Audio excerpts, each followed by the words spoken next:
হ্যাঁ এবারে ধরেন, এই দুজন ধরেন তো একটু, এই ধরে উড়ান, ধরে উড়ান, ধরে উড়ান, হ্যাঁ ধরে উড়ান। হ্যাঁ স্যার, এই বসতে দেন, আটা বসতে দেন।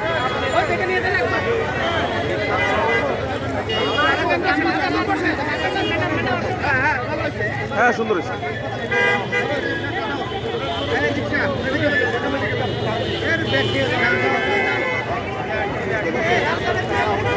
ভাই ভাই ভাই টান দেন। নিয়ে যাওয়া হলো, ঠিক না তো? শিক্ষক মানুষ, তাদের কাছে অবশ্যই মানে পজিটিভ কিছু সবাই আশা করে।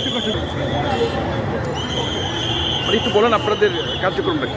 কার্যক্রমটা তো দেখছেন, আজকে বৃহস্পতিবার তাদের প্রতিনিধি দলকে আমরা বারংবার তাদের কর্তৃপক্ষের কাছে পাঠিয়েছি।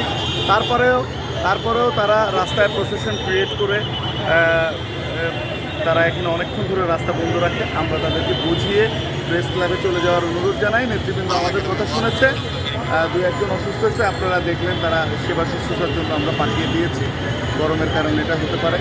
আমরা সর্বোচ্চ পেশাদারিত্বের ধৈর্য ধরে আমরা তাদেরকে বোঝানোর চেষ্টা করছি যে বিষয়টা অফিস কাজ, সেটা রাজপথে দরকার না। যেহেতু আমরা সর্বোচ্চ কর্তৃপক্ষের কাছে বারংবার তাদেরকে প্রেরণ করেছি, আশা করি যে তারা এই আলোচনা অব্যাহত রাখলে তারা তাদের দাবি দেওয়ার বিষয়টা সমাধান করতে পারবে।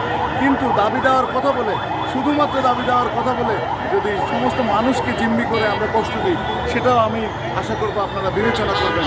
মিডিয়া আপনারাও এটা দেখছেন, তো আশা করি যে সবাই যার যার দায়িত্ব, ন্যূনতম যার যার জায়গায় দায়িত্বশীল ভূমিকা পালন করছে।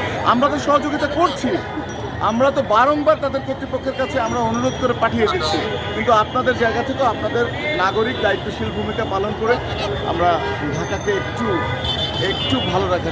আমরা আসলে সবাই অসহিষ্ণু হলে তো হয় না, ধৈর্য ধরে মোকাবেলা করতে হয়। তো আশা করি যে শিক্ষকবৃন্দ আমাদের কথায় সন্তুষ্ট হবে।